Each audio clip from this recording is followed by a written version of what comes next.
이 통장들 전부 다 해지하고 싶습니다. 제 손이 떨렸습니다. 은행 창구 직원이 제 통장 3권을 받아들고 컴퓨터 화면을 확인하더니 깜짝 놀란 표정으로 저를 쳐다봤어요. 어머님, 잠깐만요. 이 계좌들 총액이 6천만 원이신데요? 네, 알아요. 전부 해지하시는 거 맞으세요? 네, 맞아요. 직원이 안경을 고쳐 쓰면서 다시 한번 물었습니다. 어머님, 정기예금 2개는 만기까지 아직 1년이나 남았는데 지금 해지하시면 이자를 정말 많이 손해보세요. 거의 300만 원 가까이요. 괜찮아요. 혹시 급하게 돈 쓰실 일이라도 있으신가요? 그럼 대출을 알아보시는 게. 아니에요. 그냥 다 찾을 거예요. 현금으로요. 직원이 난처한 표정을 지었습니다. 아마 이상하게 생각했을 거예요. 70 넘은 할머니가 갑자기 와서 평생 모은 돈을 전부 해지한다고 하니까요. 하지만 저는 이미 결심한 상태였습니다. 직원이 여러 번 확인 서류를 내밀었고 저는 하나하나 도장을 찍었어요. 서류에 도장을 찍으면서 생각했습니다. 30년 구멍가게를 하면서 한 푼 두 푼 악착같이 모은 돈이었어요. 새벽 5시에 일어나서 가게 문을 열고 밤 10시가 넘어서야 문을 닫고 설날에도 추석에도 아플 때도 가게에 문을 닫은 적이 없었습니다. 그렇게 모은 돈 첫 번째 통장은 제 노후 자금이었어요. 3천만 원 무릎이 아파서 병원에 가야 했고 이도 안 좋아서 임플란트를 해야 했지만 계속 미뤘습니다. 이 돈은 나중을 위해 아껴야 한다고 생각했으니까요. 두 번째 통장은 손주 윤서 대학 등록금이었습니다. 2천만 원 윤서가 초등학교 들어갈 때부터 모으기 시작한 돈이에요. 윤서가 의대에 가고 싶다고 했을 때 제가 도와주려고 했던 돈이었습니다. 세 번째 통장은 제 장례비였어요. 1천만 원 아들한테 부담 주지 않으려고 제 장례는 제가 치르려고 모은 돈이었습니다. 총 6천만 원 많은 돈은 아니지만 저한테는 30년의 세월이 담긴 돈이었어요. 어머님 확인하세요. 직원이 현금 다발을 세워서 제 앞에 놓았습니다. 50만 원권 지폐가 120장 생전 처음 보는 큰 돈이었어요. 손이 떨렸습니다. 무거웠습니다. 하지만 제 마음보다는 가벼웠어요. 봉투에 넣어드릴까요? 네, 부탁합니다. 직원이 은행 봉투에 돈을 넣어줬습니다. 두꺼운 봉투를 받아들고 일어서는데 다리에 힘이 풀렸어요. 잠깐 의자에 다시 앉아서 숨을 골랐습니다. 정말 이래도 되는 걸까? 순간 그런 생각이 들었어요. 하지만 곧 고개를 저었습니다. 아니었습니다. 이건 제가 해야 할 일이었어요. 가방에 돈 봉투를 넣고 은행을 나왔습니다. 밖은 추웠어요. 11월의 찬바람이 얼굴을 때렸습니다. 하지만 이상하게 속은 후련했어요. 30년 만에 처음으로 저를 위한 결정을 내린 것 같았습니다. 왜 이런 결정을 내렸냐고요? 사흘 전에 있었던 일 때문이었습니다. 제 이름은 김순자, 올해 72입니다. 지금부터 제가 어떻게 여기까지 오게 됐는지, 그리고 이 돈으로 뭘 할 건지 전부 말씀드릴게요. 사흘 전 일요일 오후였습니다. 아들한테서 전화가 왔어요. 엄마, 오늘 저녁에 우리 집에서 같이 밥 먹자. 오랜만이었습니다. 요즘 아들이 바빠서 한 달에 한 번 보기도 힘들었거든요. 저는 기뻐하면서 대답했어요. 그래, 좋지. 몇 시에 가면 돼? 6시쯤 와. 전화를 끊고 나서 저는 부엌으로 갔습니다. 뭘 갖고 갈까 생각하다가 과일을 사기로 했어요. 손주들이 좋아하는 딸기도 사고 아들이 좋아하는 사과도 샀습니다. 그리고 빵집에 들러서 손주들이 좋아하는 크림빵도 샀어요. 백화점 지하에서 장을 보는데 기분이 좋았습니다. 오랜만에 다 같이 모이는구나. 집에 돌아와서 옷을 갈아입었어요. 제일 좋은 옷을 꺼냈습니다. 거울을 보면서 머리도 다시 빗고 립스틱도 발랐어요. 손주들한테 예쁜 할머니로 보이고 싶었거든요. 5시 반에 집을 나섰습니다. 버스를 타고 아들 집으로 향했어요. 버스 안에서 창밖을 보면서 생각했습니다. 오늘은 무슨 좋은 일이 있나? 아들이 먼저 연락한 건 정말 오랜만이었거든요. 보통은 제가 먼저 전화해서 언제 보냐고 물어봤는데 오늘은 아들이 먼저 연락했어요. 혹시 윤서 대학 합격 소식이라도 있나 싶었습니다. 아니면 민준이가 상을 받았거나요. 기대에 부풀어서 아들 집 앞에 도착했습니다. 초인종을 눌렀어요. 며느리 은지가 문을 열었습니다. 어머님 오셨어요? 응, 과일이랑 빵 좀 사왔어. 아, 네, 들어오세요. 뭔가 표정이 이상했어요. 환영하는 느낌이 아니라 어쩔 수 없이 맞이하는 느낌이었습니다. 하지만 저는 그냥 넘어갔어요. 거실로 들어가니 아들이 소파에 앉아 있었습니다. 엄마 왔어? 응, 왔다 앉아. 평소보다 목소리가 좀 딱딱했어요. 손주들은 방에 있는지 보이지 않았습니다. 윤서랑 민준이는 방에서 공부하고 있어. 나중에 나올 거야. 식탁에 앉았습니다. 은지가 물 한 잔을 갖다 줬어요. 그리고 아들과 은지가 제 맞은편에 나란히 앉았습니다. 순간 이상한 느낌이 들었어요. 마치 면접을 보는 것 같았습니다. 저를 마주보고 앉아서 뭔가 말을 꺼내려는 표정들이었거든요. 엄마, 밥 먹기 전에 우리가 할 말이 있어. 아들이 입을 열었습니다.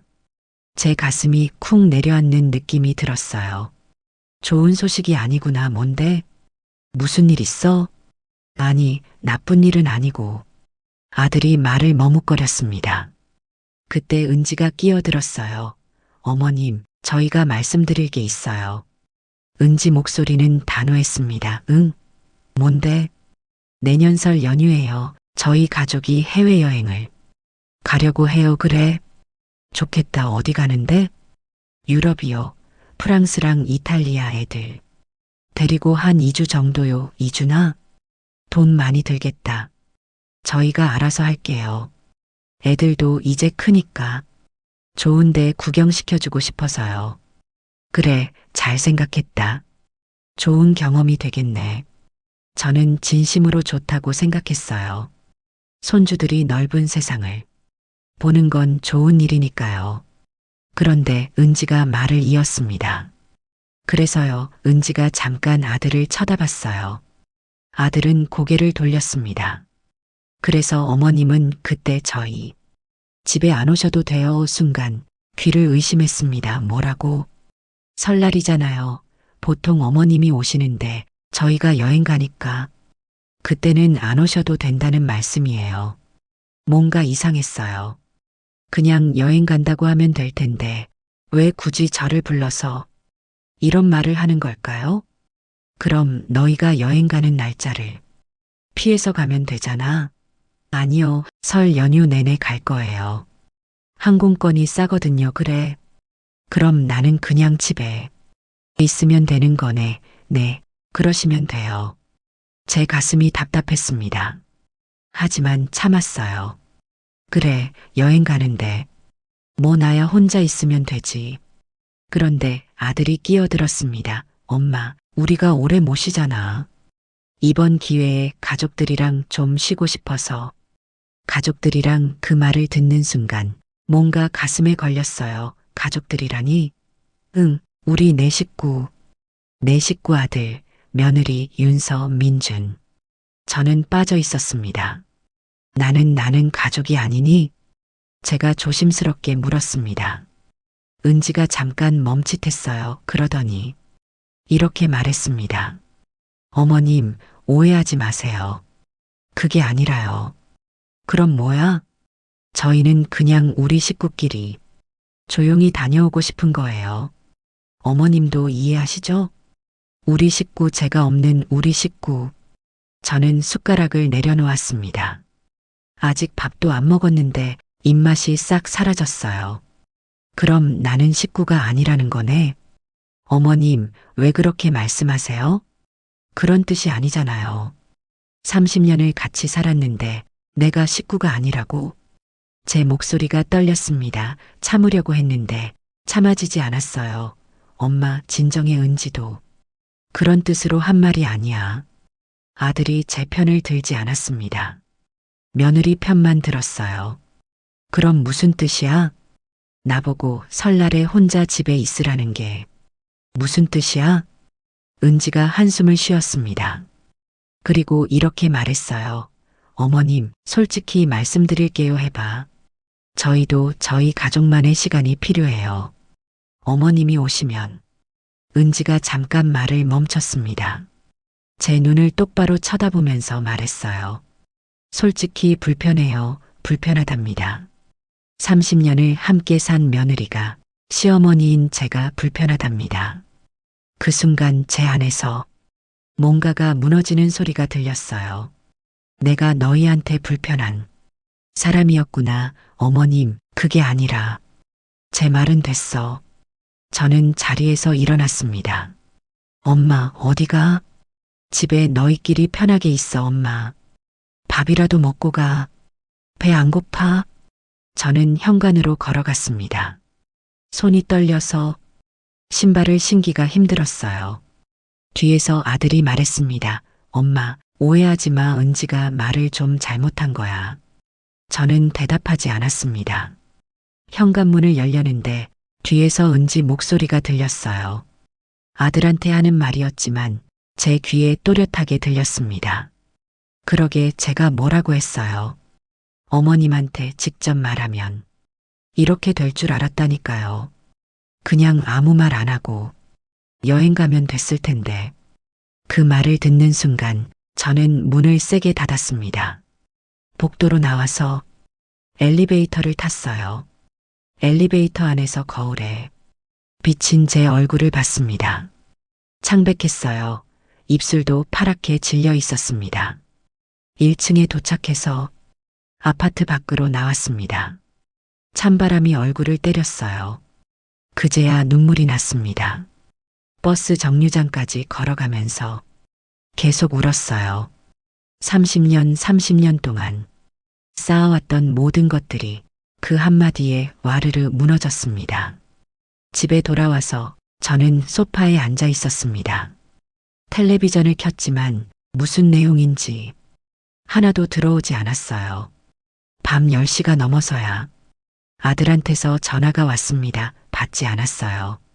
문자도 왔습니다.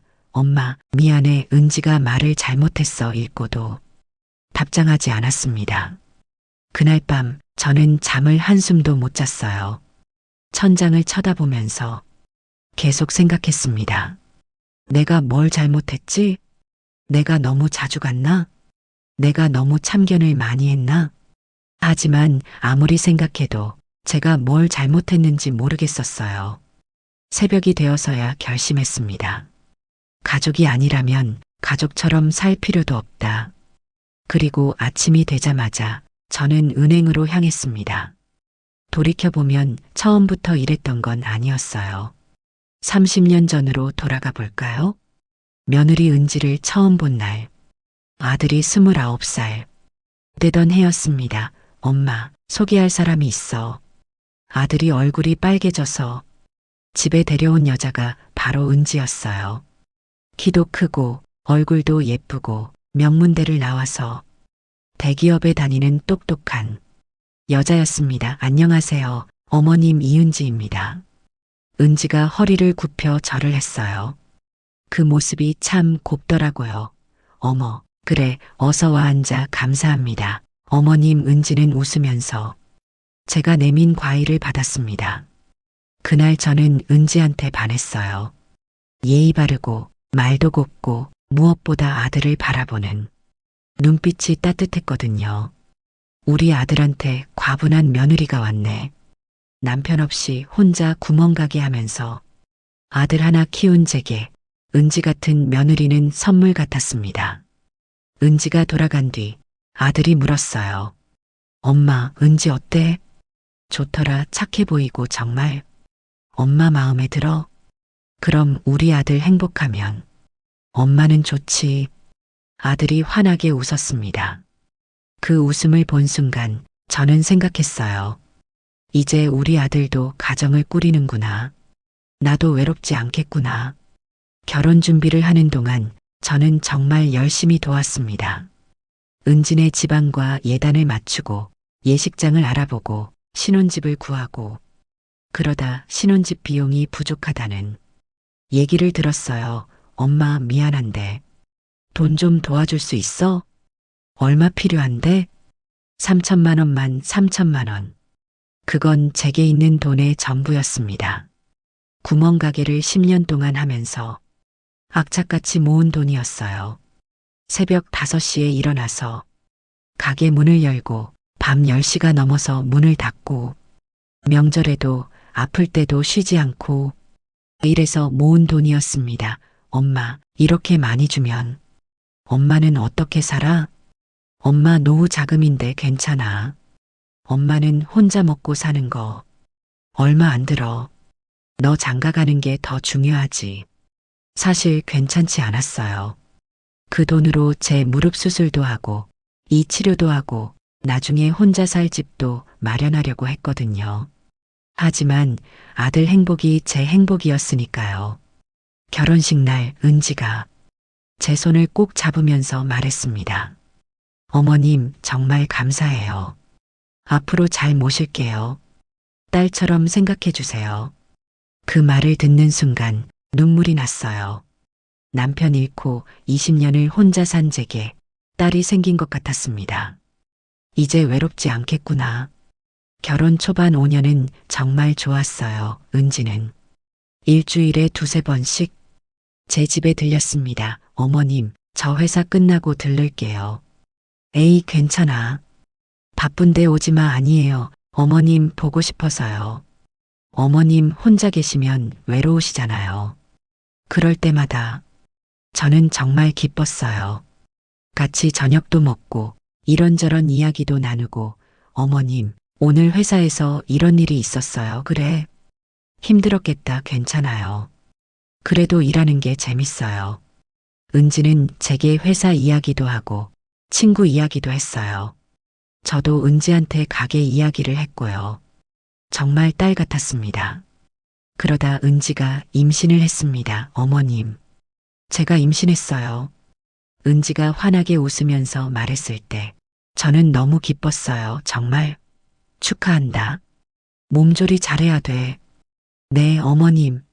산후조리원 비용은 내가 낼게. 어머님 괜찮아요. 저희가 할게요. 아니야. 첫 손주인데 내가 해줘야지. 얼마나 드는데?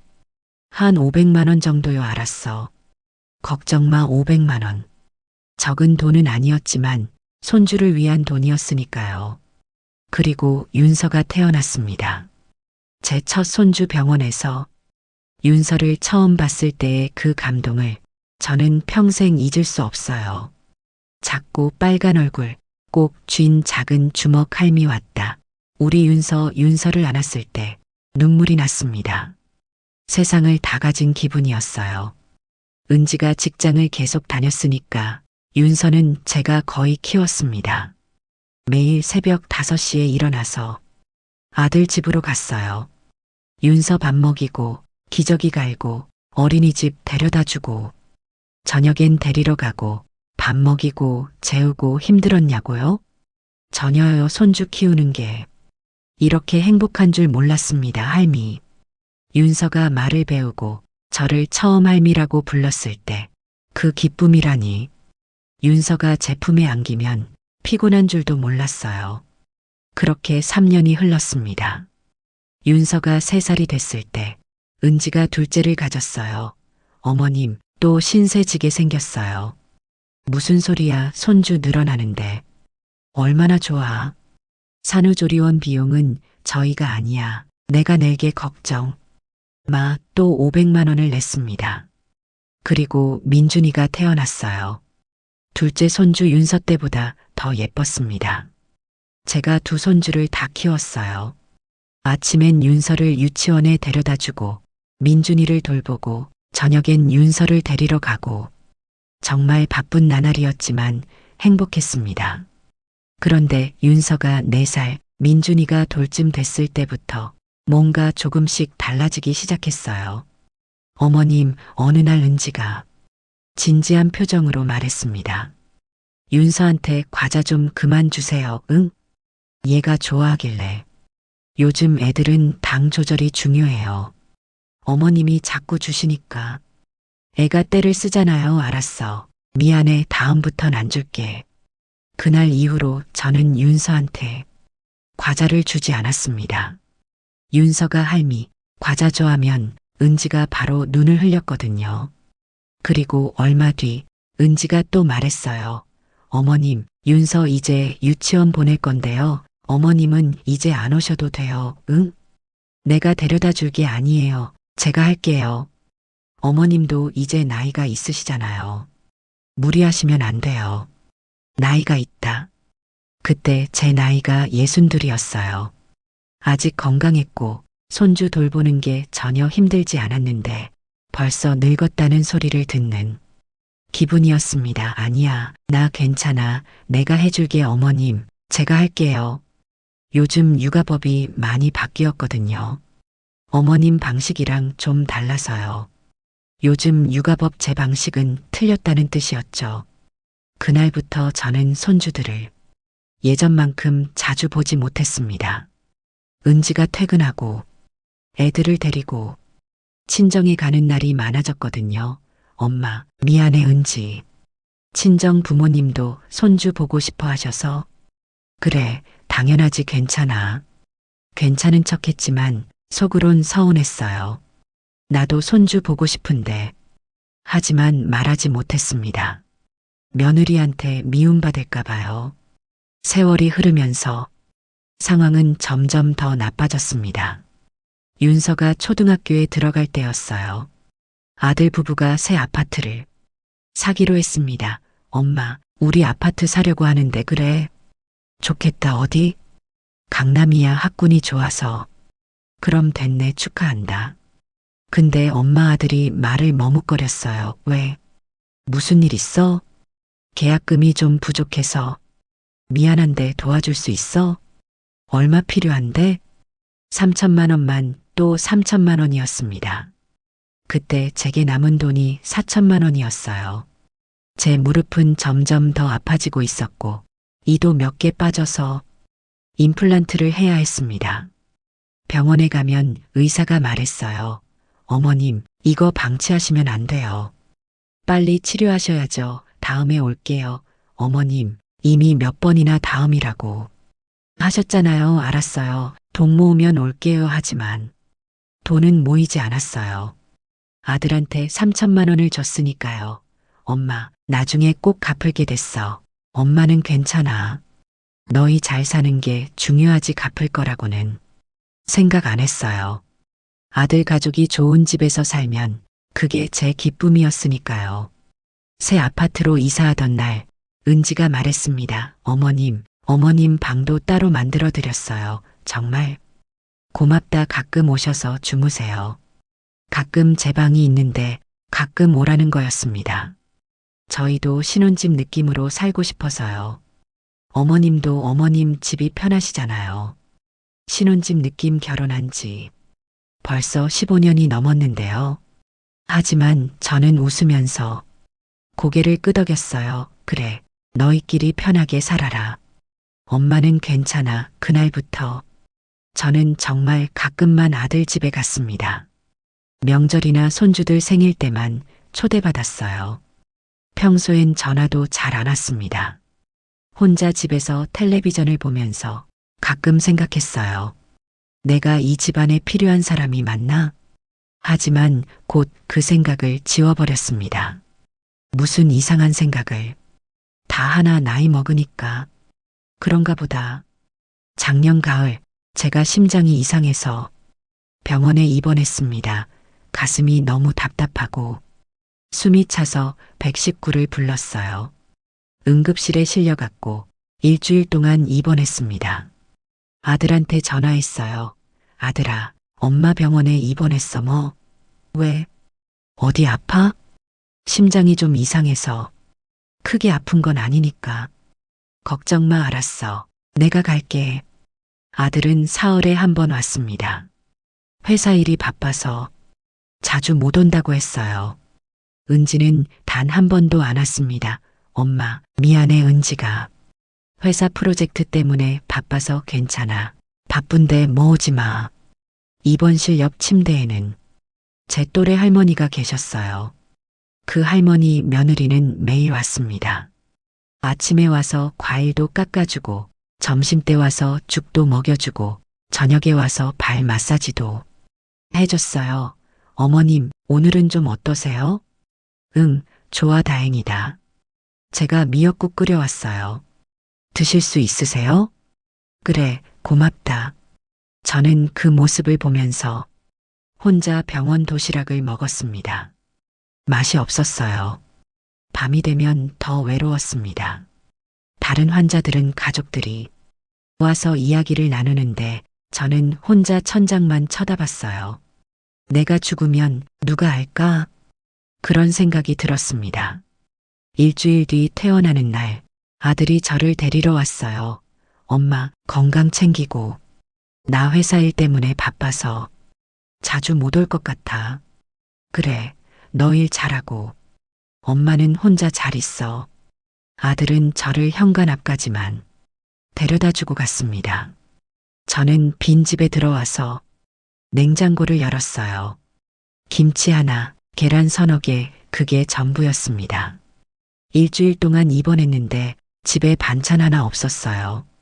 저는 혼자 라면을 끓여 먹었습니다. 라면을 먹으면서 눈물이 났어요. 나는 이 집안에 뭐지? 하지만 곧 눈물을 닦았습니다. 에이, 내가 왜 이래 아들도 바쁜데. 며느리도 바쁜데. 올해 초 설날도 비슷했습니다. 아들한테서 전화가 왔어요. 엄마 설날에 우리 집 올 거지? 당연하지 근데 엄마 미안한데. 떡국은 엄마가 해와 은지가. 요즘 너무 바빠서 초대는 하는데 음식은 제가 해오라는 거였습니다. 저는 잠깐 말을 잃었어요. 하지만 곧 웃으면서 대답했습니다. 그래, 내가 해갈게. 그날 밤 잠이 안 왔어요. 새벽 3시에 일어나서 준비를 시작했습니다. 떡을 하나하나 썰면서 생각했어요. 이게 마지막 일지도 모르겠네. 무슨 근거도 없는 생각이었지만 왠지 그런 느낌이 들었습니다. 육수를 끓이는 동안 눈물이 났어요.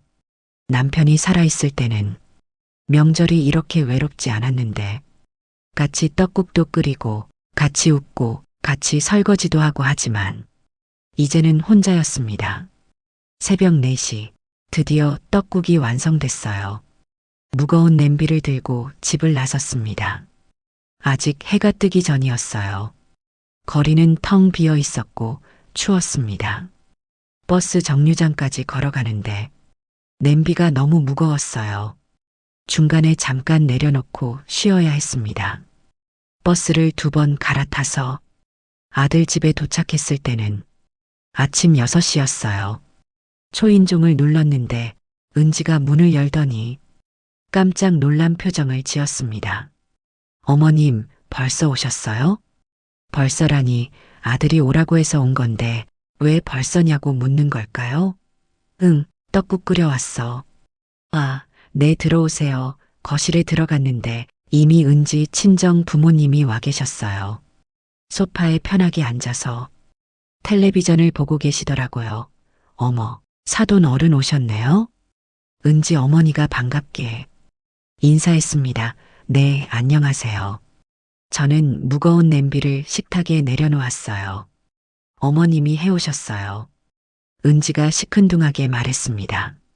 칭찬도 아니고 감사도 아니고 그냥 사실만 말하는 톤이었어요. 식사 시간이 됐습니다. 식탁에 앉았는데 은지는 친정 어머니 옆에만 붙어 앉았어요. 엄마, 이거 드세요. 어머니, 이것도 맛있어요. 저한테는 한마디도 없었습니다. 아들도 장인어른, 장모님하고만 이야기했어요. 아버님, 요즘 골프 자주 치세요? 장모님, 건강은 괜찮으세요? 저는 혼자 조용히 떡국을 먹었습니다. 제가 새벽부터 끓인 떡국이었지만 목으로 넘어가지 않았어요. 맛도 없고 그냥 의무적으로 삼키는 것만 같았습니다. 식사가 끝나고 설거지를 하려고 일어났는데 은지가 말했어요. 어머님 괜찮아요. 저랑 엄마가 할게요. 아니야, 내가 어머님은 쉬세요. 거실에서 텔레비전 보세요. 부엌으로 들어가지 못하게 막는 느낌이었습니다. 저는 거실 구석 소파에 앉았어요. 부엌에서 은지와 은지, 어머니가 설거지하면서 웃고 떠드는 소리가 들렸습니다. 엄마, 저번에 그 드라마 봤어? 완전 재밌더라. 응, 나도 봤어. 주인공 연기 진짜 잘하더라. 맞아. 나도 그렇게 생각했어. 다음 주가 기다려져. 딸 같은 사이더라고요. 저한테는 한 번도 그렇게 편하게 말한 적이 없었습니다. 2시간쯤 있다가 저는 자리에서 일어났어요. 나갈게 엄마. 벌써? 좀 더 있다가지 아들이 말했지만 붙잡지는 않았어요. 아니야, 너희끼리 있어. 엄마는 집에 할 일 있어. 집에 돌아오는 버스 안에서 눈물이 났습니다. 나는 뭐지? 떡국 배달하러 온 사람인가? 그날부터 제 마음속 어딘가에 작은 금이 가기 시작했습니다. 설날이 지나고 며칠 뒤 손주 윤서 생일이었습니다. 벌써 중학교 2학년이 된 윤서. 제가 새벽부터 일어나서 키운 그 아기가 이제 중학생이라니 세월이 참 빠르더라고요. 생일 선물을 뭘 줄까 고민하다가 용돈을 주기로 했습니다. 요즘 애들은 용돈을 좋아하니까요. 제 통장에서 20만 원을 윤서 계좌로 송금했어요. 그리고 문자를 보냈습니다. 윤서야, 할머니야. 생일 축하해. 용돈 보냈으니까 맛있는 거 사 먹어. 문자를 보내고 나서 기분이 좋았어요. 손주 생일에 뭐라도 해줄 수 있어서요. 1시간쯤 지났을 때 윤서한테서 답장이 왔습니다. 할머니, 고마워요. 사랑해요. 하트 이모티콘도 잔뜩 있었어요. 저는 웃으면서 답장을 했습니다. 할머니도 사랑해. 건강하게 잘 자라라. 그런데 그로부터 30분 뒤 은지한테서 카카오톡이 왔어요. 어머님, 윤서한테 돈 보내셨죠? 응, 생일이잖아. 용돈 좀 줬어. 어머님, 죄송하지만 애들한테 돈 그렇게 많이 주시면 안 돼요. 많이라니요? 20만 원이 많은 건가요? 20만 원이 많아? 네, 요즘 애들한테 그렇게 큰 돈 주면 금전 감각이 망가져요. 버릇 나빠지고요. 그래도 생일인데 다음부턴 안 주셔도 돼요. 저희가 알아서 할게요. 안 줘도 된답니다. 할머니가 손주 생일에 용돈 주는 것도 안 된다는 거였어요. 알았어. 저는 짧게 대답하고 대화를 끝냈습니다. 휴대폰을 내려놓고 한참을 멍하니 앉아 있었어요. 제가 한 달 용돈으로 쓰는 돈이 30만 원인데 손주 생일에 20만 원도 많다는 거였습니다. 그럼 저는 손주 생일에 뭘 해줘야 하나요? 아무것도 하지 말아야 하나요? 그날 저녁 혼자 밥을 먹으면서 생각했어요. 나는 이 집안에서 대체 뭐지? 돈 줄 때만 필요한 사람인가? 그리고 그때부터 저는 손주들한테 용돈을 주지 않았습니다. 명절에도 생일에도요. 은지가 그러지 말래서요. 그리고 여름이 왔습니다. 7월 어느 날 아들한테서 전화가 왔어요. 엄마, 우리 여름휴가 제주도 가려고 하는데. 그래. 좋겠다. 조심해서 다녀와. 그래. 그럼 잘 다녀올게. 전화를 끊는데 뭔가 이상한 느낌이 들었습니다. 평소 아들은 여행 가면 날짜도 알려주고 어디 묵는지도 말해줬거든요. 혹시 무슨 일 생기면 연락할 수 있게요. 그런데 이번엔 그냥 간단하게 말하고 끊었어요. 뭔가 숨기는 것 같은데. 하지만 저는 더 묻지 않았습니다. 일주일쯤 지났을 때였어요. 손주 민준이가 제 집에 놀러 왔습니다. 할머니, 숙제하러 왔어요. 우리 집 인터넷이 안 돼서요. 그래, 어서 와 할머니가. 간식 줄게. 민준이는 제 휴대폰을 빌려서 게임을 하고 싶어 했어요. 할머니, 휴대폰 좀 빌려주세요. 게임하고 싶어요. 그래, 여기 제 휴대폰을 건네줬습니다. 민준이가 게임을 하다가 실수로 인스타그램 앱을 눌렀어요. 그리고 은지 계정이 열렸습니다. 제가 예전에 은지 인스타그램을 본 적이 있었거든요. 할머니, 이게 뭐예요? 민준이가 화면을 보여줬어요. 거기엔 제주도 바다 사진이 가득했습니다.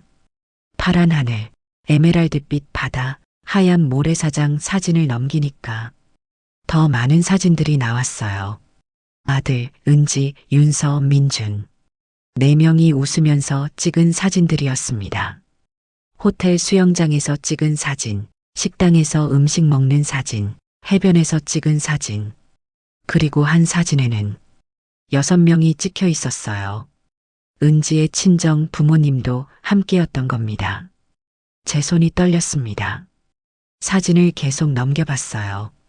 총 30장이 넘는 사진들이었습니다. 행복한 가족 사진들이었어요. 사진 아래 댓글들이 보였습니다. 와, 가족들이랑 여행 가셨나 봐요? 부러워요. 네, 우리 식구들이랑 다녀왔어요. 히읗히읗 너무 좋았어요. 역시 가족여행이 최고죠. 맞아요. 다 같이 가니까 더 좋더라고요. 우리 식구들 다 같이. 저는 식구가 아니었던 겁니다. 할머니, 왜요? 우리 제주도 갔다 온 사진이에요. 민준이가 순진하게 말했어요. 그래, 재밌었니? 네, 완전 좋았어요. 외할아버지, 외할머니도 같이 가셔서 더 재밌었어요. 그랬구나. 할머니는 왜 안 갔어요? 순간 말문이 막혔습니다. 할머니는 집에 일이 있어서. 그랬구나, 아쉽다. 민준이는 다시 게임을 시작했어요.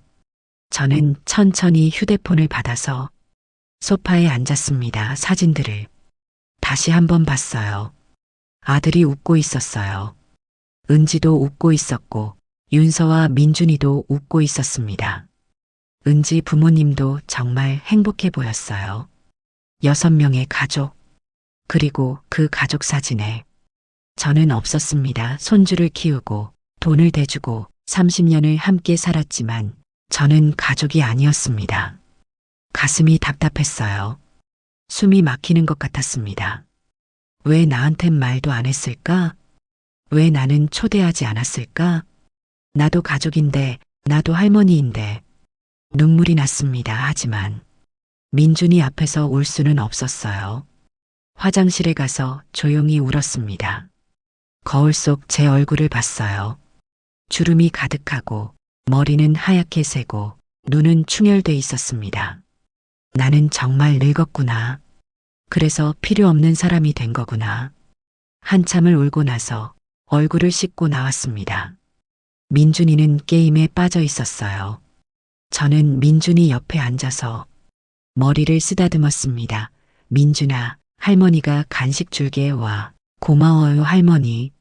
민준이는 환하게 웃었어요. 순진한 손주였습니다. 손주들은 죄가 없었어요. 하지만 저는 그날 이후로 아들한테 전화하지 않았습니다. 아들도 전화하지 않았고요. 일주일이 지났습니다. 2주일이 지났습니다. 한 달이 지났습니다. 아들한테서 연락이 없었어요. 제주도 다녀온 이야기도 없었고 미안하다는 말도 없었습니다. 그리고 어느 날 저는 반찬을 해서 아들 집에 갖다 줬습니다. 왜 갔을까요? 그래도 제 아들이고 제 손주들이니까요. 은지가 문을 열었어요. 어머님, 무슨 일이세요? 무슨 일이냐니 반찬 갖다 주는 게 무슨 일이어야 하나요? 반찬 좀 해서 왔어. 아, 그러셨구나. 들어오세요. 거실에는 제주도에서 사온 선물들이 가득했습니다. 조개 껍데기로 만든 장식품, 도라르방 인형, 한라봉 박스. 어머님도 드릴 거 있어요. 은지가 작은 봉투를 하나 건넸습니다. 오메기떡 한 상자였어요. 고맙다. 저는 웃으면서 받았지만 마음은 전혀 고맙지 않았습니다. 선물을 주면 뭐해? 나한텐 같이 가자는 말도 안 했으면서. 그때 윤서가 방에서 나왔어요. 할머니 왔어요? 그래, 윤서야, 제주도 재밌었어? 네, 완전 좋았어요. 윤서가 신나서 말했습니다. 바다도 예뻤고요. 호텔 수영장도 진짜 좋았어요. 외할아버지, 외할머니도 같이 가셔서 더 재밌었어요. 우리 진짜 많이 놀았어요. 그랬구나. 음식도 엄청 맛있었어요. 할머니도 가셨으면 좋았을 텐데. 그래, 근데 할머니는 왜 안 갔어요? 아빠가 할머니한테도 말씀드렸다고 했는데. 순간 거실이 조용해졌습니다. 은지가 윤서를 쳐다봤고 아들은 고개를 돌렸어요. 제가 먼저 웃으며 말했습니다. 할머니는 집에 일이 있어서 못 갔어. 그랬구나. 아쉽다. 다음엔 꼭 같이 가요. 할머니 그래. 그러자 하지만 다음은 없을 거란 걸 저는 알고 있었습니다. 집에 돌아오는 길에 저는 오메기떡 상자를 들고 걸었어요. 무겁지 않았지만 마음은 무거웠습니다. 집에 도착해서 오메기떡 상자를 식탁에 올려놓고 한참을 쳐다봤습니다. 이게 나한테 주는 전부구나. 30년 동안 쌓아온 관계가 제주도 오메기떡 한 상자로 정리되는 느낌이었어요. 그날 밤 저는 오메기떡 하나를 먹어봤습니다. 달았어요. 하지만 쓴맛이 더 강하게 느껴졌습니다. 그리고 그때부터 제 마음속 어딘가에 결심이 자리 잡기 시작했습니다. 언젠가는 떠나야겠다 하지만 아직 용기가 없었어요. 그리고 시간이 흘러 사흘 전 그 일요일이 왔습니다. 은행에서 6천만 원을 찾아 나온 뒤 저는 곧장 부동산으로 갔습니다. 사장님, 제가 살고 있는 집 전세 빼고 싶은데요. 부동산 사장님이 놀란 표정으로 저를 쳐다봤어요. 어머님, 갑자기요? 어디 가실 건데요? 지방으로 내려가려고요. 아니, 왜요? 이 동네에서 오래 사셨잖아요. 그냥 여기 있을 이유가 없어서요. 부동산 사장님은 더 묻지 않았습니다. 아마 이상하게 생각했을 거예요. 70이 넘은 할머니가 갑자기 30년 살던 동네를 떠난다니까요. 그럼 언제까지 빼실 건데요? 빠를수록 좋아요. 다음 달 안에 가능할까요? 한번 알아볼게요. 집주인한테 연락해 볼게요. 감사합니다. 부동산을 나와서 저는 버스 터미널로 갔습니다. 오랜만에 가보는 터미널이었어요. 표를 끊었습니다. 제가 어렸을 때 살던 도시행 버스표였어요. 40년 만에 다시 가는 고향이었습니다. 버스를 타고 3시간을 달렸습니다. 창밖으로 서울이 점점 멀어지고 산과 들판이 보이기 시작했어요. 내가 정말 떠나는구나. 실감이 났습니다. 고향에 도착했을 때는 오후 5시였어요. 거리는 많이 변해 있었습니다. 40년 전 제가 살던 그 동네는 거의 알아볼 수 없었어요. 하지만 공기는 여전히 맑았고 하늘은 서울보다 넓어 보였습니다. 부동산을 찾아갔습니다. 원룸 전세 구하는데요. 3천만 원 정도로요. 아, 네, 혼자 사실 건가요? 네, 그럼 이쪽에 괜찮은 게 하나 있는데 보러 가실래요? 부동산 아저씨를 따라 원룸을 보러 갔어요. 작았지만 깨끗했습니다. 햇볕도 잘 들었고 창문으로 보이는 전망도 좋았어요. 여기로 할게요. 네. 다른 데는 안 보시고요? 괜찮아요. 여기가 마음에 들어요. 그럼 계약금부터 지금 줄게요. 저는 가방에서 현금 300만 원을 꺼냈습니다. 부동산 아저씨가 깜짝 놀랐어요. 어머님, 이렇게 현금을 들고 다니시면 위험한데요. 괜찮아요. 금방 올 거라서요. 계약서에 도장을 찍었습니다. 이제 제 집이 생긴 겁니다. 30년 만에 처음으로 제 이름으로 된 집이었어요. 서울로 돌아오는 버스 안에서 저는 생각했습니다. 이제 시작이야. 그날 밤 집에 도착해서 짐을 싸기 시작했어요. 30년 동안 모은 물건들이 많았습니다. 손주들 사진, 아들 어렸을 때 사진, 남편 사진 하나하나 보면서 눈물이 났어요. 여보, 내가 잘하는 거 맞죠? 남편 사진에 대고 물었습니다. 물론 대답은 없었어요. 하지만 남편이라면 뭐라고 했을까요? 당신 너무 참지 마. 당신도 행복할 자격 있어. 아마 그렇게 말했을 것 같았습니다. 저는 눈물을 닦고 계속 짐을 쌌어요. 필요 없는 건 다 버렸습니다. 30년의 삶을 정리하는 건 생각보다 쉬웠어요. 정말 소중한 건 얼마 없었거든요. 그리고 휴대폰을 꺼내서 아들 번호를 눌렀습니다. 전화벨이 울렸어요. 2번, 3번 아들이 받았습니다. 엄마, 무슨 일이야? 아들아, 엄마가 할 말이 있어, 응? 뭔데? 엄마, 지방으로 이사 간다. 잠깐 침묵이 흘렀어요. 뭐? 지금 뭐라고 했어? 엄마, 지방으로 이사 간다고. 엄마, 농담이지? 갑자기 무슨 소리야? 농담 아니야, 진심이야. 엄마, 왜? 무슨 일 있어? 혹시 어디 아파? 아니야, 건강해. 그냥 더 이상 서울에 있을 이유가 없어서. 엄마, 그게 무슨 말이야? 우리 있잖아. 너희. 저는 쓴 웃음을 지었습니다. 아들아, 엄마는 너희한테 불편한 사람이잖아. 가족도 아니고. 엄마, 아니야. 은지가 그런 뜻으로 한 말이 아니야. 아들아, 저는 아들 말을 끊었습니다. 엄마는 30년 동안 최선을 다했어. 엄마, 나도 알아. 엄마가 얼마나 너를 키우고 손주들을 키우고 너희 살림의 보탬이 되려고 정말 열심히 살았어, 엄마. 근데 엄마는 가족이 아니래, 식구가 아니래. 불편하대, 엄마. 그게 아니라 은지가 말을 잘못한 거야. 은지도 지금 엄청 후회하고 있어. 후회해도 소용없어, 엄마. 아들아, 그리고 엄마가 모아둔 돈 있잖아. 너희 주려고 했던 거. 응, 다 정리했어. 뭐? 통장 전부 해지했어. 오늘 은행 가서. 엄마, 그게 무슨 소리야? 6천만 원이야. 그리고 집도 뺐어. 전세금 1억까지 합치면 1억 6천만 원. 엄마. 그 돈은 엄마 노후 자금이잖아. 우리한테 주려던 거잖아. 맞아, 내 노후 자금이야. 그래서 내가 쓸 거야. 엄마, 제발 정신 차려. 우리가 그 돈 받겠다고 한 적 없어. 윤서 대학 등록금으로 주려고 모은 거 알지?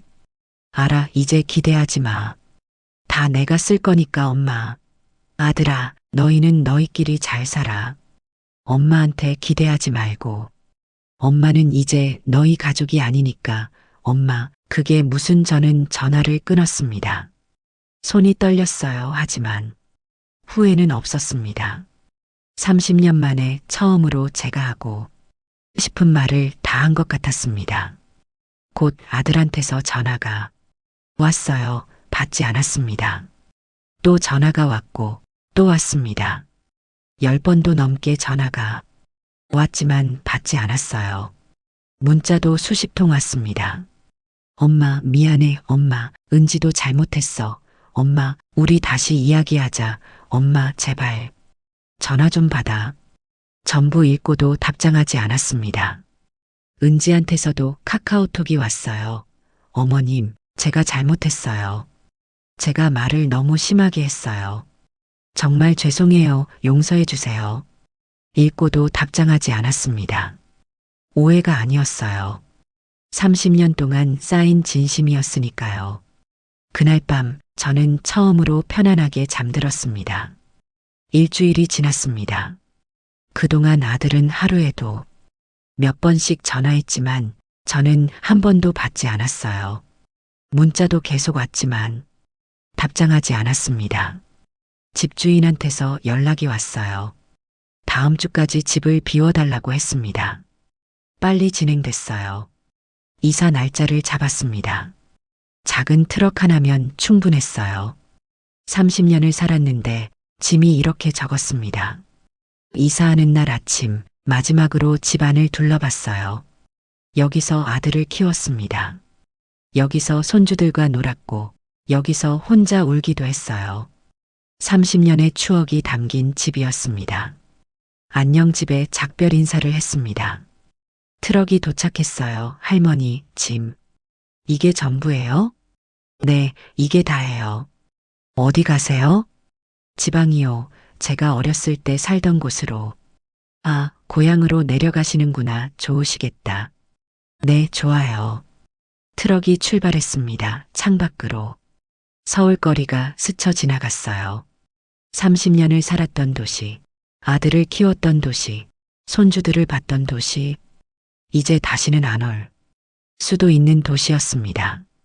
트럭 기사님이 말했어요. 할머니, 서울 떠나시는 거 안 아쉬워요? 아쉬울 것도 있고 안 아쉬울 것도 있네요. 그러시겠네요. 근데 가족들은요? 서울에 안 계세요? 있긴 한데. 저는 가족이 아니래요. 네. 아무것도 아니에요. 그냥 혼잣말이에요. 3시간을 달려서 도착한 곳. 제 새 집이었습니다. 작은 원룸이었지만 제 공간이었어요. 짐을 풀고 이불을 펴고 옷을 정리했습니다. 저녁이 되어서 창밖을 봤어요. 노을이 지고 있었습니다. 서울에서는 볼 수 없던 아름다운 노을이었어요. 새로운 시작이야, 그렇게 생각했습니다. 지방에 내려온 지 한 달쯤 됐을 때였습니다. 어느 날 오후 초인종이 울렸어요. 누구일까 싶어서 문을 열었는데 아들이 서 있었습니다. 엄마. 아들 모습이 말이 아니었어요. 수척하고 눈 밑에 다크서클이 있고 머리도 산발이었습니다. 옷도 구겨져 있었고 수염도 깎지 않았어요. 어떻게 여길 알고 왔니? 엄마 주민등록 찾아봤어. 엄마, 제발 서울로 돌아가자. 싫어 엄마. 이게 무슨 짓이야? 연락도 안 받고. 무슨 짓? 내 인생 사는 게 무슨 짓이야? 엄마, 은지가 잘못했어. 은지도 반성하고 있어. 매일 울면서 어떻게 하면 엄마 모셔올 수 있을까? 고민하고 있어. 반성이 중요한 게 아니야. 그럼 뭐가 중요한데? 아들아, 저는 아들을 똑바로 쳐다봤어요. 은지가 그렇게 말한 건 그게 진심이었기 때문이야. 엄마 30년 동안 쌓인 불편함이었어. 하루아침에 나온 말이 아니라고. 그래도 엄마 가족이잖아. 가족? 저는 쓸쓸하게 웃었습니다. 아들아, 은지가 나보고 가족이 아니라고 했잖아. 엄마, 그건 말실수야. 말실수로 나올 수 있는 말이 아니야. 그건 진심이었어. 아들은 아무 말도 못했습니다. 아들아, 그리고 너 하나 묻고 싶은 게 있어. 뭔데? 제주도 갈 때 왜 나한텐 말 안 했어? 그게 은지 부모님은 데려갔으면서 왜 나한텐 말도 안 했어? 엄마, 그건 은지가 뭐? 나 데려가면 불편하니까 말하지 말래서? 아들은 고개를 숙였습니다. 대답이 없는 게 대답이었어요. 아들아, 엄마는 너를 미워하지 않아. 은지도 미워하지 않아. 그럼 근데 더 이상 너희 가족의 일부가 되고 싶지 않아. 엄마, 그게 무슨 소리야? 엄마는 엄마 혼자 살 거야. 너희 눈치 안 보고 불편한 사람 취급 안 받으면서 엄마가 혼자 어떻게 살아? 나이도 있으시고 어떻게든 살아. 엄마도 돈 있고 건강하고 혼자 사는 노인들 많아. 엄마, 우리 힘들어. 은지도 매일 울고 애들도 할머니 보고 싶다고 울고. 그럼 이제 알겠네. 내가 없으면 얼마나 힘든지. 엄마, 아들아, 이번 추석엔 음식 어떻게 할 거야? 은지가 만들 수 있어? 그게 배달시켜 먹든지 해. 30년 동안 내가 다 해줬으니까 이제 은지가 배울 차례야. 엄마, 제발 아들아, 엄마 결심 안 바꿀 거야. 그러니까 그만 돌아가 엄마. 돌아가. 아들은 한참을 서 있다가 결국 돌아갔어요. 문을 닫고 나서 저는 주저앉았습니다. 힘들었어요. 아들을 돌려보내는 게 이렇게 힘든 줄 몰랐습니다. 하지만 제 결심은 변하지 않았어요. 그날 밤 손주 윤서한테서 전화가 왔습니다. 할머니 윤서 목소리가 울먹였어요. 윤서야, 왜? 무슨 일 있어? 할머니, 우리 집 난리 났어요. 뭐? 엄마랑 아빠가 매일 싸워요. 할머니 때문에. 아빠가 엄마한테 내가 잘못했잖아라고 소리 지르고 엄마는 울면서 내가 뭘 잘못했어라고 하고 매일 이래요. 그랬구나. 외할머니도 엄마한테 전화해서 혼냈어요. 내가 어떻게 시어머니한테 그런 말을 할 수 있냐고. 할머니, 돌아와 주세요. 엄마가 매일 울어요. 아빠도 요즘 회사도 안 가고 집에서 술만 마셔요. 윤서야, 할머니는 여기서 살 거야. 왜요? 할머니 때문에 우리 가족이 다 힘들어요. 할머니 때문에. 그 말을 들으니 오히려 마음이 편해졌습니다. 그래, 이제 알겠지. 내가 없으면 얼마나 힘든지. 윤서야, 할머니는 여기서 살 거야. 윤서가 보고 싶으면 윤서가 할머니한테 와. 방학 때 놀러와. 네, 할머니. 그리고 윤서야, 할머니는 윤서를 사랑해. 민준이도 사랑하고. 너희들은 죄가 없어. 할머니 전화를 끊고 나서 저는 창밖을 봤습니다. 별이 많았어요. 서울에서는 볼 수 없던 별들이었습니다. 마음이 아프긴 했지만 후회는 안 됐어요. 2달이 더 지났습니다. 아들한테서 다시 전화가 왔어요. 엄마, 은지가 회사 그만뒀어. 뭐? 스트레스를 너무 받아서 매일 울고 밥도 안 먹고 결국 회사도 못 다니겠다고. 엄마, 은지가 정말 잘못했어. 은지도 인정해. 제발. 한 번만 용서해줘. 안 돼, 엄마. 아들아, 내가 30년 동안 받은 상처가 그렇게 쉽게 아물 것 같아? 엄마, 은지가 병원도 다니고 있어.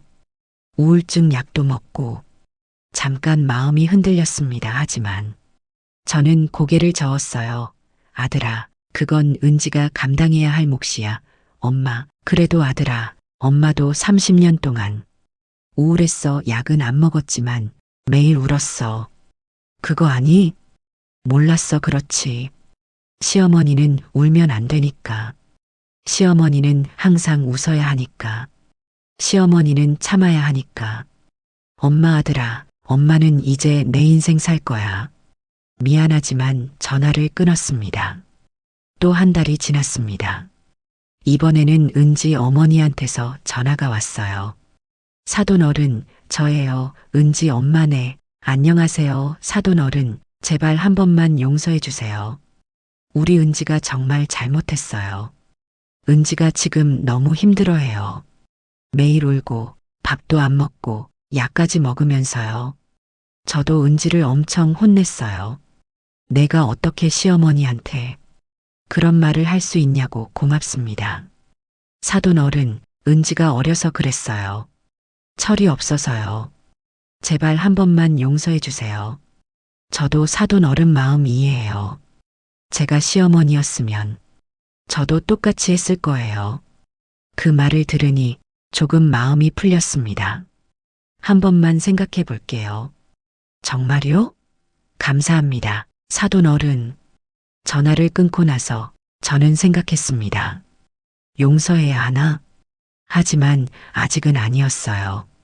상처가 너무 깊었습니다. 지방에 내려온 지 4개월이 됐습니다. 추석 전날이었어요. 저는 경로당 친구들과 차례 음식을 만들고 있었습니다. 순자 씨, 서울에 아들 있다면서요? 추석에 안 가세요? 네, 안 가요. 왜요? 명절인데 제가 거기 가면 불편하래요 뭐. 자식이 어떻게 그런 말을 괜찮아요. 저도 이제 편해요. 여기가 더 좋아요. 그래도 그런데 갑자기 초인종이 울렸습니다. 순자 씨, 누가 왔나 봐요. 문을 열었는데 윤서와 민준이가 서 있었어요. 할머니, 윤서야, 민준아, 어떻게 여기까지 할머니 보고 싶었어요. 윤서가 제 품에 안겼습니다. 엄마 아빠는 차에 있어요.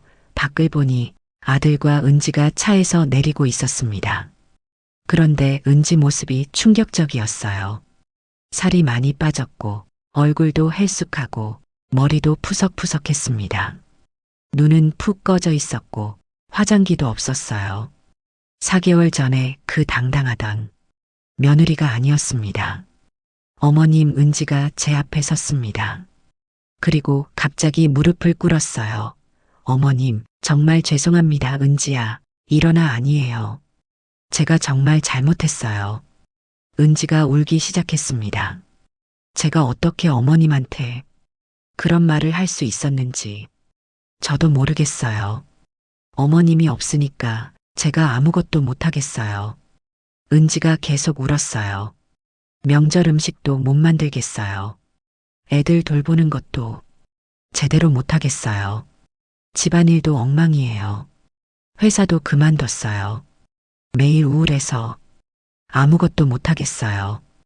약도 먹고 있어요. 은지가 제 손을 잡았습니다. 어머님이 얼마나 큰 존재였는지 이제야 알겠어요. 30년 동안 어머님이 다 해주신 걸 저는 당연하게 여기고 살았어요. 제주도 갈 때도요, 어머님 안 모시고 간 거 정말 잘못했어요. 설날에 떡국 해오시라고 한 것도 잘못했어요. 생일 용돈 주지 말라고 한 것도 잘못했어요. 은지가 땅을 치며 울었습니다. 어머님, 제발 한 번만 용서해 주세요. 다시는 그런 말 안 할게요. 어머님을 진짜 어머니로 모실게요. 제발요. 아들도 옆에서 무릎을 꿇었어요. 엄마, 제발 나도 잘못했어. 은지 편만 들고 엄마 마음 몰라줬어. 손주들도 울면서 매달렸습니다. 할머니, 집에 가요. 할머니 없으면 안 돼요. 할머니, 제발요. 우리 집이 너무 슬퍼요. 저는 한참을 서 있었습니다. 마음이 흔들렸어요.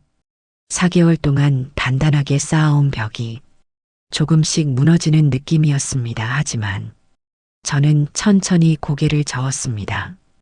은지야, 일어나. 어머님 아들아, 너도 일어나. 엄마 윤서야, 민준아, 할머니가 간식 줄 테니까 안으로 들어가. 손주들을 안으로 들여보냈습니다. 그리고 은지와 아들만 남았어요. 저는 은지를 쳐다봤습니다. 은지야, 나는 너를 용서할 수 있어. 은지 눈에 희망이 보였어요. 정말요? 근데 지금은 아니야. 어머님 은지야, 내가 30년 동안 받은 상처가 얼마나 큰지 알아? 내 그 상처가 4개월 만에 아문다고 생각해? 아니요, 나도 시간이 필요해. 내 마음을 정리할 시간이 얼마나요? 얼마나 기다리면 돼요? 모르겠어. 1년일 수도 있고 2년일 수도 있고. 그동안 은지가 진짜로 변했는지 진짜로 반성했는지 보고 싶어? 네, 어머님. 제가 보여드릴게요. 그리고 은지야, 네, 나는 이제 예전으로 돌아가지 않을 거야. 무슨 말씀이세요? 나는 이제 너희 눈치 안 보고 살 거야. 너희 집에 자주 안 갈 거고 명절 음식도 안 해줄 거야. 어머님 손주들은 보고 싶으니까 가끔 만날 거야. 근데 너희 집에서 사는 건 안 할 거야.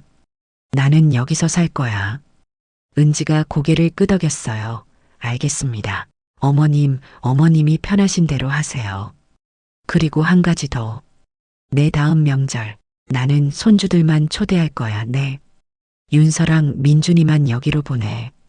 너희 부부는 너희끼리 명절 보내고. 어머님, 그건 은지야. 나도 너한테 가족이 아니다. 소리 들었잖아. 그럼 나도 선택할 권리가 있어. 누구를 내 가족으로 받아들일지. 은지가 입술을 깨물었어요. 알겠습니다. 어머님 1년 동안 그렇게 살아봐. 그리고 그때 다시 생각해 볼게. 너희를 내 가족으로 받아들일지. 네, 어머님 기다릴게요. 그날 은지와 아들은 손주들만 두고 갔어요. 윤서와 민준이는 이틀 동안 제 집에서 지냈습니다. 오랜만에 손주들과 시간을 보내니 행복했어요. 하지만 예전처럼 모든 걸 해주진 않았습니다. 윤서야, 밥 차리는 거 좀 도와줄래? 네, 할머니. 민준아, 설거지 같이 하자. 네.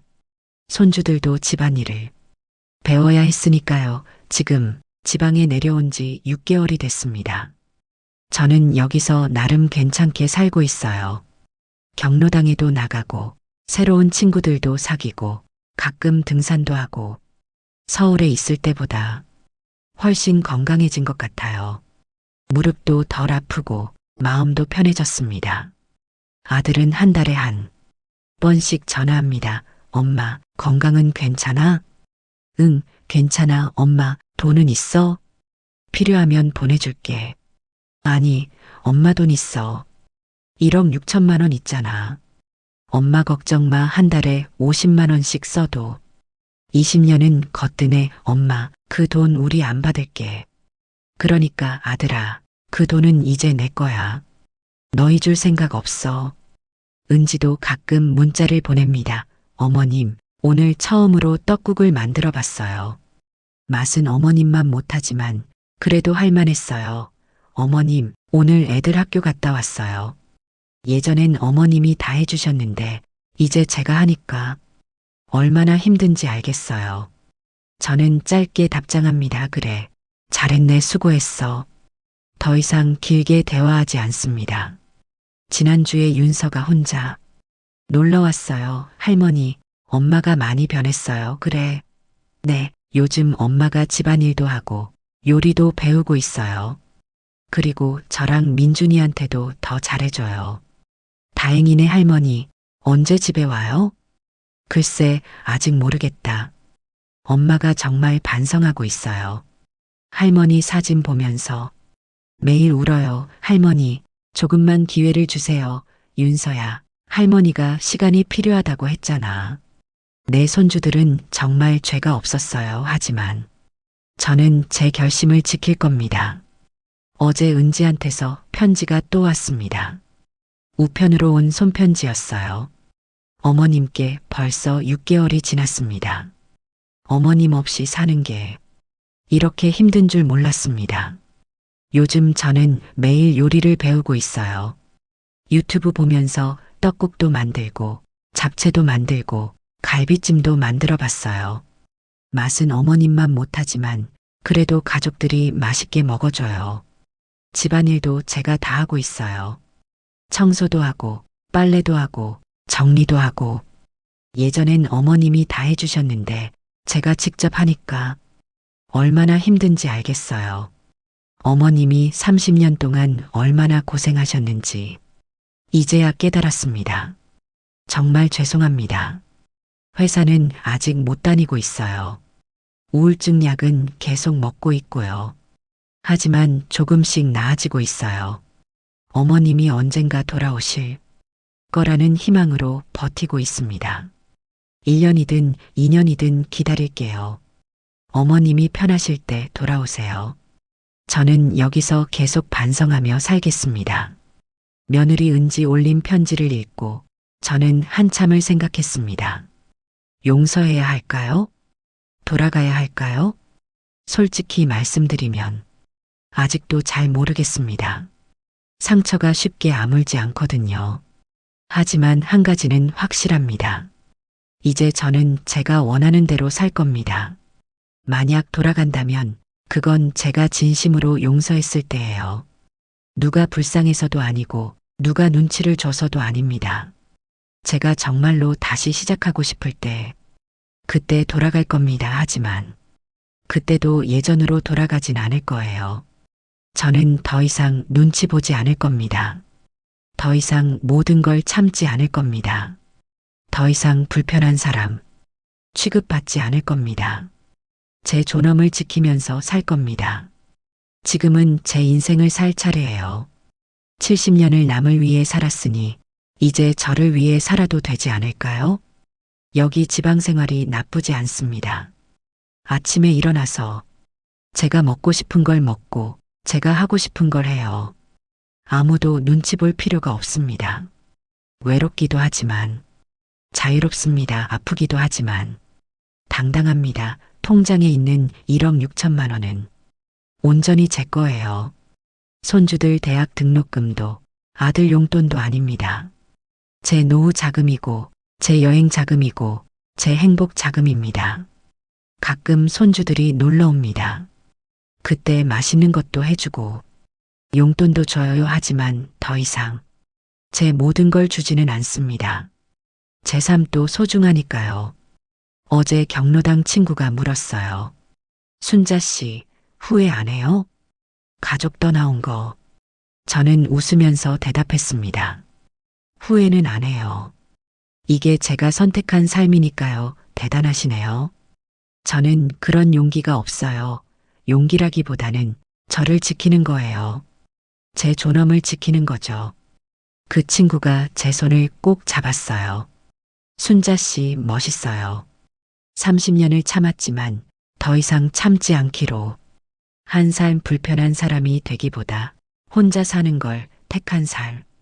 이게 제가 선택한 삶입니다. 그리고 저는 이 선택을 후회하지 않습니다. 여러분, 제 이야기를 끝까지 들어주셔서 감사합니다. 혹시 여러분 중에도 저와 비슷한 상황에 계신 분이 있으신가요? 가족이라는 이름 때문에 상처받으면서도 참고 계신 분 말입니다.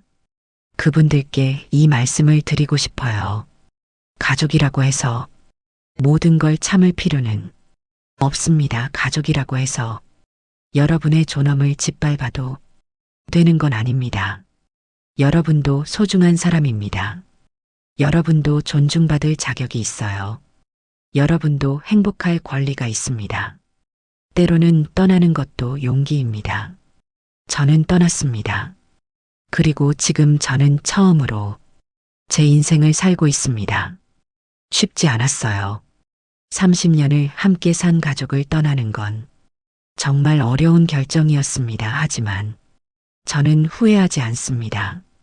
제 존엄을 지켰으니까요. 그리고 만약 여러분이 며느리라면 혹은 아들이라면 이 말씀을 꼭 기억해 주세요.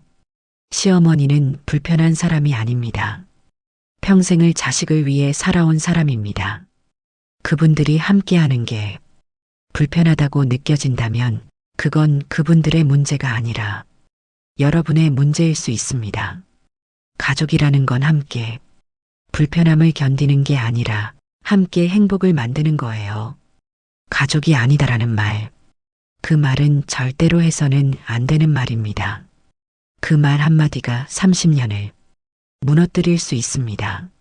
제 이야기가 여러분 마음속에 작은 울림으로 남았으면 좋겠습니다. 오늘 집에 가셔서 한번 생각해 보세요. 내가 누군가에게 상처를 주지는 않았는지요. 내가 누군가를 당연하게 여기진 않았는지요. 그리고 만약 그런 적이 있다면 오늘이라도 늦지 않았습니다. 전화 한 통, 문자 한 줄이라도 괜찮아요. 고마웠어요. 사랑해요. 미안해요. 그 한마디가 누군가의 마음을 녹일 수 있습니다. 하지만 만약 가족이 여러분을 아프게 한다면 여러분의 마음을 먼저 지키세요. 여러분은 소중한 사람이니까요. 저처럼 떠나는 것도 하나의 선택입니다. 그건 잘못된 게 아니에요. 여러분의 존엄을 지키는 용기입니다. 오늘도 긴 이야기 들어주셔서 정말 감사합니다. 여러분 모두 행복하시길 바랍니다. 그리고 여러분 곁의 가족들을 소중히 여기세요. 상처를 주기 전에요. 후회하기 전에요. 좋아요와 구독은 더 많은 시니어분들의 이야기를 전하는데 큰 힘이 됩니다. 알림 설정까지 해주시면 새로운 사연을 가장 먼저 들으실 수 있습니다. 다음에도 좋은 이야기로 찾아뵙겠습니다. 감사합니다.